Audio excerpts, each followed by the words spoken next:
எதை கண்டு இந்த ஐஏஎஸ் ஐபிஎஸ்லாம் மயங்குறாங்க? பொண்ணுங்களை கூட்டி கொடுக்கறதா?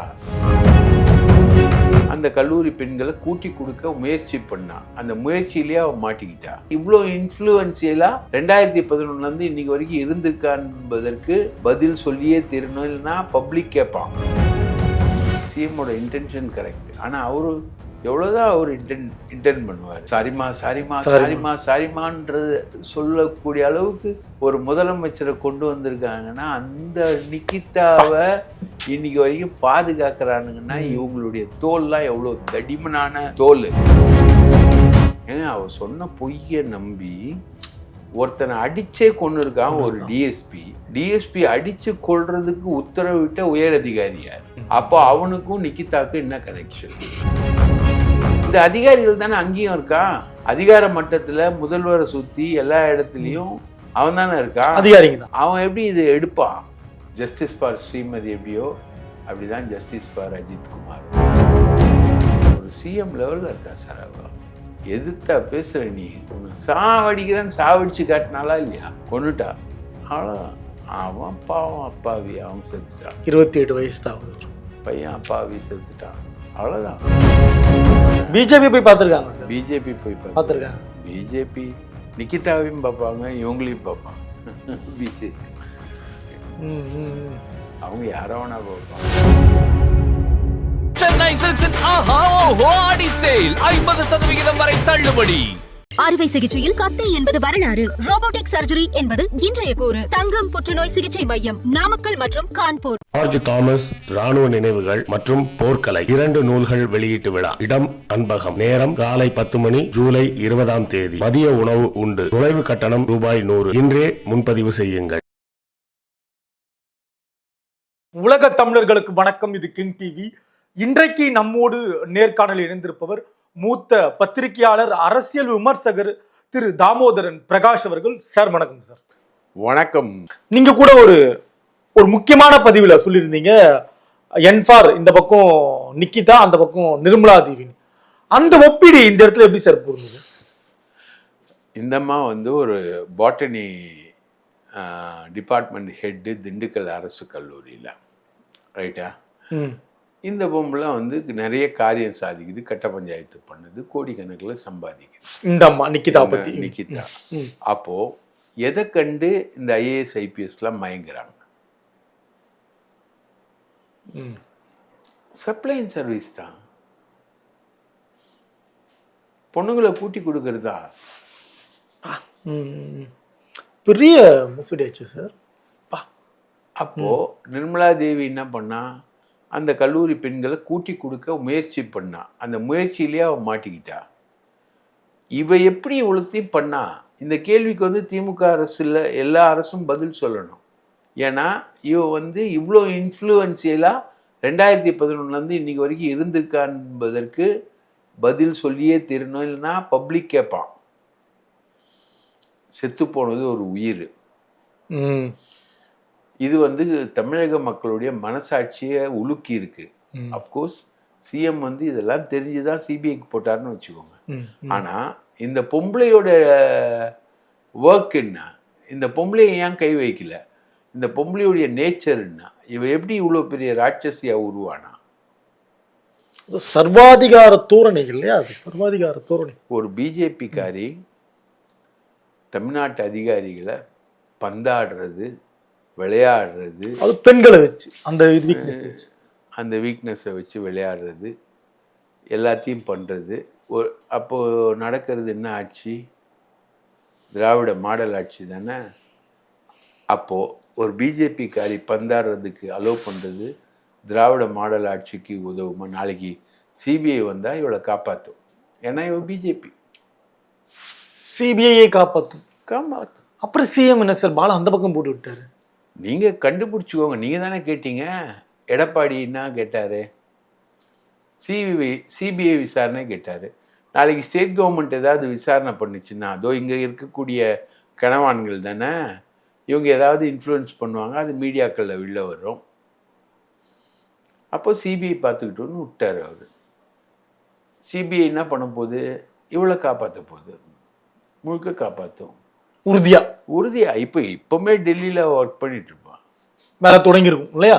வேலை தொடங்கிட்டு இருப்பான். சிபிஐ வந்தா என்ன பண்றதுக்கான வேலையா அவர் தொடங்கி இருப்பான். இப்ப நிகிதாவால பாதிக்கப்பட்ட மாணவிகள் எல்லாம் இருப்பாங்களா சார்? அவங்க வருவாங்களா? தெரியல, அது தெரியல. அது அவளுடைய டார்க்கர் சைட்ல ஒரு சஸ்பெக்டட் பார்ட்டி. எப்படி இவ்வளோ அதிகாரிகள் இவ சொல்றதை கேட்குறாங்க? ஏங்க அவ சொன்ன பொய்யை நம்பி ஒருத்தனை அடிச்சே கொண்டு இருக்கான் ஒரு டிஎஸ்பி. அப்போ டிஎஸ்பி அடிச்சு கொள்றதுக்கு உத்தரவிட்ட உயர் அதிகாரி யார்? அப்போ அவனுக்கும் நிகிதாவுக்கும் என்ன கனெக்ஷன்? நிகிதா கண்டிப்பா நல்லவ கிடையாது. பஞ்சாயத்து, திருடு, போக்குவரத்து, பிஜேபி எல்லாமே அவளோட கேரக்டரா இருக்கு. அப்போ நிச்சயமா நல்லவ இல்லை. அப்போ இவ்வளோ பெரிய அஃபென்ஸை பண்றதுக்கு காரணமான அந்த அதிகாரி யார்? அந்த அதிகாரியை சும்மா விட முடியுமா? அதுதான் கேள்வி. ஆனா இப்ப பல பேரை எரியாக்கிய நிக்கிதா இதுல சிக்குவாங்க இல்லையா? இதுவும் வெளிவரும் இந்த இருட்டு பகுதி. இந்த இருட்டு பகுதிக்காக தான் இப்ப நம்ம ஊடகங்கள்ல நம்ம பேசிக்கிட்டு இருக்கோம். எப்படி ஸ்ரீமதி வழக்குல ஸ்ரீமதியை அடிச்சு கொன்ன கல்லூரி அதிபர்களுக்கு எதிராக நம்ம பேசினோம். அது இன்னைக்கு நீதிமன்றத்தில் போராடிக்கிட்டு இருக்கோம். இப்போ நிகிதா மாதிரி இந்த மாதிரி ஒரு திருட்டு பெண்மணியை எதிர்த்து நம்ம பேசிக்கிட்டு இருக்கோம். நம்ம பேசுகிறோம். இது கணக்கில் எடுக்கப்பட்டா ஓகே. இந்த அதிகாரிகள் தானே அங்கேயும் இருக்கா. அதிகார மட்டத்தில் முதல்வரை சுற்றி எல்லா இடத்துலையும் அவன் தானே இருக்கான், அதிகாரிங்க தான். அவன் எப்படி இது எடுப்பான்? எடுக்கவே மாட்டான். இது நம்ம பேச்சாதான் போகும். நிகிதா கண்டிப்பா தப்பிச்சிருவான்றதான் எனக்கு கிடைக்கக்கூடிய தகவல். இந்த இருட்டு பக்கம் வெளியே வந்தா கூட, இருட்டு பக்கம் எல்லாம் வெளியில வந்துகிட்டு தான் இருக்கு. ஆனா நிகிதா தப்பிச்சிருவான். என்னதான் சார் அடுத்தாகும்? தப்பிக்கிறது உறுதி. அவ்வளவுதான். அஜித் செத்தது தான். அந்த இழப்பு தான் இல்லையா? இழப்பு தான். பாவம். காவல்துறையா மனசு வச்சு பிடிச்ச செய்யாத ஒரு தவறுக்காக அடிச்சு மிதிச்சு உதைச்சு ஒரு சாவுது. பொய்யான புகார் கொடுத்தளவில் கைது பண்ணாம இருக்குது இந்த அரசு. அவ தப்பிச்சு கேரளாவுக்கு போயிடுறா. சிபிஐ என்ன பண்ண போகுது? எனக்கு அதில் ஜெயலலிதாவுடைய ஸ்டேட்மெண்ட் தான், சிபிஐ என்ன வானத்திலிருந்து குதித்தவர்களா? அதனாலாம் ஒன்றும் பண்ண முடியாது. இதுக்குள்ளே ரெக்கார்டு எல்லாத்தையும் அழிச்சிடுவாங்க. அங்கேருந்து அந்த கோயிலில் சமீபத்தில் ஒரு ஆட்டோ காணாமல் போச்சு. அதை கண்டுபிடிக்கிறது சிசிடிவியை தேடினா சிசிடிவி இல்லை. சிசிடிவியை கழட்டி எடுத்துன்னு போயிட்டுருக்குறாங்க டிஎஸ்பி. சிசிடிவி கிடையாது, ரிலேட்டட் அஃபென்ஸ் கிடையாது, சிடிஆர் டீட்டெயில்ஸ், கால் டீட்டெயில்ஸ் ரெக்கார்டு இந்த பொம்பளை எதுவும் பரிசீலிக்கப்படாது. இந்த பொம்பளை தப்பு பண்ணதாவே இது வரைக்கும் ஏற்றுக்கலையே கவர்மெண்ட். நிகிதா தவறு இழைத்தாள் என்று எந்த அரசு எக்ஸ்பிளனேஷனும் வரலையே. நிகிதாவுக்கு ஆதரவாக தானே இருக்காங்க. நிகிதா சப்போஸ் வாய் திறந்தா பலரது வண்டவாளங்கள் தண்டவாளத்துக்கு ஏறிடும். அது கூட பயந்து இருக்கலாம். அரசு அதிகாரி, அமைச்சர் பெருமக்கள் பலர் கிட்டா சிவகங்கையில கோல் வச்சிருந்திருக்கான், மதுரையில கோல் வச்சிருந்திருக்கான். சிவகங்கையில் இருக்கக்கூடிய விஐபிகள் எல்லாமே அவளுக்கு சப்போர்ட்டாக தான் இருப்பாங்க. ஏன்னா அவள் ஒரு பெண்ணு, இன்னொன்று அவள் இன்னொரு நிர்மலா தேவி, மூணாவது அவள் ஒரு ஃப்ராடு, நாலாவது அவளுடைய ஐஏஎஸ் ஐபிஎஸ் கான்டாக்டு பிரம்மாண்டமாக இருக்கா சார். ஒரு சிஎம் லெவலில் இருக்கா சார். அவள் அடிக்கிறா பாரு, எதிர்த்தா பேசுற. நீ உன்னை சாவடிக்கிறேன்னு சாவடிச்சு காட்டினாலா இல்லையா? கொண்டுட்டா அவ்வளோதான். அவன் பாவம் அப்பாவி, அவன் செத்துட்டான். 28 வயசு தான் ஒரு பையன் அப்பாவி செத்துட்டான். அவ்வளோதான். நீதி நியாயம் இதெல்லாம் இனிமேப்பட்டு வழங்கப்படுன்ற நம்பிக்கைலாம் எனக்கு கிடையாது, கண்டிப்பாக கிடையாது. அது இந்த டிஜிபி கிட்ட சுத்தமாக கிடையாது. இந்த செட்டப், இன்னைக்கு இருக்கிற செட்டப் மேலே நம்பிக்கையே இல்லை. சிஸ்டம் மேலே நம்பிக்கை இல்லை. ஏன்னா எல்லாரையும் தெரியும் பர்சனலாக. அதனால் அந்த சிஸ்டம் மேலே நம்பிக்கை இல்லை. எக்ஸப்ட் சிஎம்க்கு சிஎம்மோட இன்டென்ஷன் கரெக்ட். ஆனால் அவரு எவ்வளோதான் அவர் இன்டென்ட் பண்ணுவார், எவ்வளோதான் அவர் பண்ணுவார். சாரிமான்றது சொல்லக்கூடிய அளவுக்கு ஒரு முதலமைச்சரை கொண்டு வந்திருக்காங்கன்னா, அந்த நிக்கிதாவை இன்னைக்கு வரைக்கும் பாதுகாக்கிறானுங்கன்னா இவங்களுடைய தோல்லாம் எவ்வளோ தடிமனான தோல். இந்த தோலை வச்சிருக்கக்கூடிய இந்த மிருகங்களை நீங்கள் எப்படி வச்சுக்கிட்டு இருப்பீங்க இன்னும் அதிகாரத்தில்? அவங்க மேலே நடவடிக்கையே இல்லையே. அந்த டிஎஸ்பியை கைது பண்ணலையே கொலை கேஸில், சஸ்பெண்ட் தானே பண்ணியிருக்காங்க, நீக்கம்தான். கொலை பண்ணவங்க கைது பண்ணவே இல்லையே. அப்போ நீங்கள் எப்படி எடுத்துப்பீங்க அதை? சிஎம் சாரி கேட்குறாரு, சிஎம் இந்த பக்கம் விட்டோம், கேரளாவுக்கு விட்டோம். நம்ம சிஎம் ப்ரோக்ரெசிவாக இருக்காரு, சிஎம் நல்லபடி இருக்காரு, நல்ல விஷயங்களை செய்யணும்னு யோசிக்கிறாரு. அது சுற்றி எவனுமே சரி கிடையாது. அவங்க தான் இதுக்கு எல்லாத்துக்கும் காரணம். அது சிஎம்க்கும் தெரியும், சிஎம்மும் உணர்வார். அது எப்படி அவர் எடுத்துக்கிறாருன்றது தான் அடுத்த ஸ்டெப்பு. மற்ற தலைவர்களாக போய் சந்திக்கிறாங்களா, அதுவும் அப்படிதான், ஃபார்மாலிட்டிஸ் தான், சடங்கு தான். அவங்களால என்ன பண்ண முடியும்? போராட முடியும், களத்தில் நிற்க முடியும். தாவேகா போராடுது, களத்தில் நிற்கிறாங்க. பிஜேபி போய் பார்த்துருக்காங்க சார், பிஜேபி போய் பார்த்துருக்காங்க. பிஜேபி நிக்கிதாவையும் பார்ப்பாங்க, இவங்களையும் பார்ப்பாங்க. பிஜேபி அவங்க யாரோ வேணா பார்ப்பாங்க, அதில் வந்து ஒரு மாற்று கருத்தும் கிடையாது. அவங்க யாரோ வேணா பார்ப்பாங்க. அதிமுக எடப்பாடி பழனிசாமி ஆறுதல் சொல்லியிருக்காரு. அவர் கூட நேரில் போனார், ஆறுதல் தான் சொல்லியிருக்காரு ஒரு எதிர்கட்சி தலைவர். அவ்வளோதான், ஒரு 15 நாள் சடங்கு. அதுக்கப்புறம் அஜித்தை கொஞ்சம் கொஞ்சமாக நீங்களும் மறந்துடுவோம், நானும் மறந்துடுவேன். லாக்அப் மரணம் தொடரும். எப்படி ஸ்ரீமதிய மரணத்தை பற்றி பேசிக்கிட்டே இருந்தோம், இப்போது ஸ்ரீமதியை மறந்துட்டோம்ல. ஜஸ்டிஸ் ஃபார் ஸ்ரீமதி எப்படியோ அப்படி தான் ஜஸ்டிஸ் ஃபார் அஜித் குமாரும். இவங்க எல்லாருமே இந்த ஆட்சியுடைய அவலங்களில் இருக்கக்கூடிய விஷயங்களாக மாறி போயிடுவாங்க. இந்த ஆட்சியில் இந்த வருஷம் இறந்தவர்கள் அப்படின்னா ஸ்டார்டிங்லேயே ஸ்ரீமதி, இப்போது ஒரு வருஷத்துக்கு முன்னாடி அஜித். அப்படியே இந்த அவலங்களில் ஒன்றா மாறிடும். அவ்வளோதான். இந்த ஆட்சி சக்கரத்தில் மாட்டி உயிரிழந்தவர்களில் இவரும் ஒருவர். அப்படிதான் பார்க்க முடியும். ஸ்ரீமதி ஆட்சி சக்கரம் கிடையாது, சமூகத்தோட சக்கரம். அஜித் வந்து சுத்தமாக ஆட்சியோட சக்கரம். இந்த ஆட்சியோட சக்கரம் தான், அதில் மாற்றி கருத்தே கிடையாது. ஸ்ரீமதி சமூகத்தோட சக்கரம். ஒரு பள்ளி, அதில் இருக்கக்கூடிய நிர்வாகிகள் அவளை அந்த பொண்ணை செக்ஷுவலாக உபயோகப்படுத்த ட்ரை பண்ணும்போது அவள் எதிர்த்து போராடும் போது அடித்து கொல்லப்பட்டுறா. அதுக்கான நீதி கிடைக்கலன்றது தான் ஜஸ்டிஸ் ஃபார் ஸ்ரீமதி. இங்கே வந்து இந்த ஆட்சி அதிகாரம், போலீஸு எல்லாரும் சேர்ந்து அடித்து கொன்னது தான் அஜித். அஜித் ரொம்ப மோசம், ஸ்ரீமதியை விட ரொம்ப மோசம்.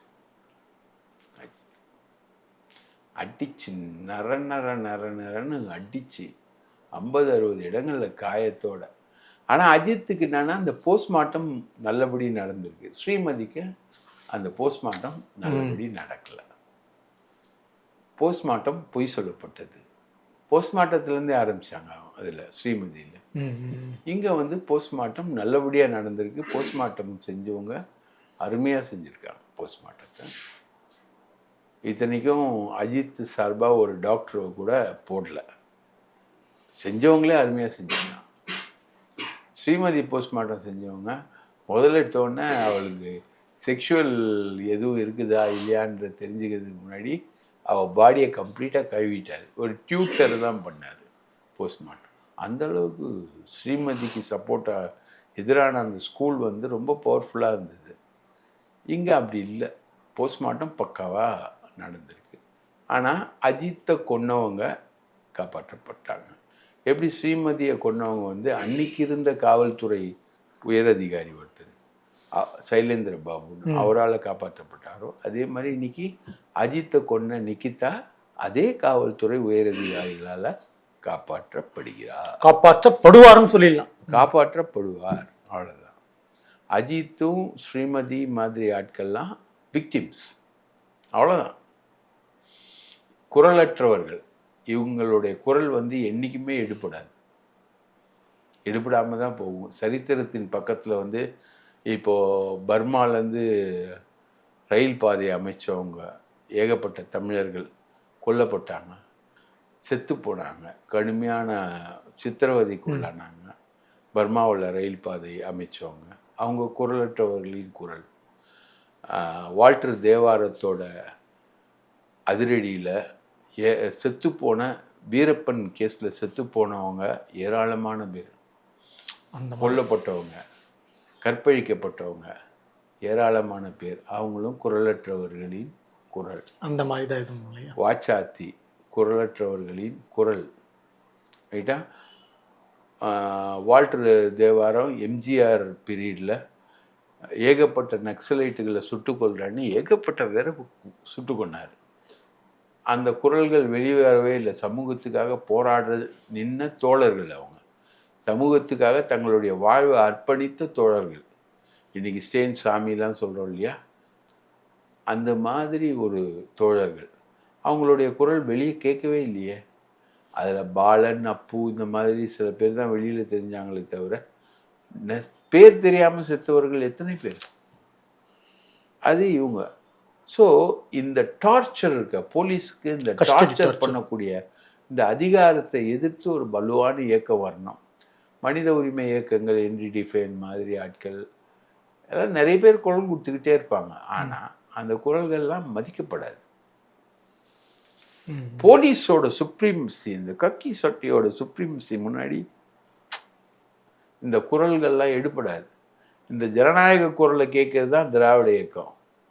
ஒடுக்கப்பட்டவனுடைய ஜனநாயக குரலை கேட்கறது தான் திராவிட இயக்கம். ஆனால் 30-50 வருடமாக திராவிட இயக்கம் தான் இருக்குதுங்க. எம்ஜிஆரும் திராவிட இயக்கம் தான் சொல்லிக்கிட்டாரு.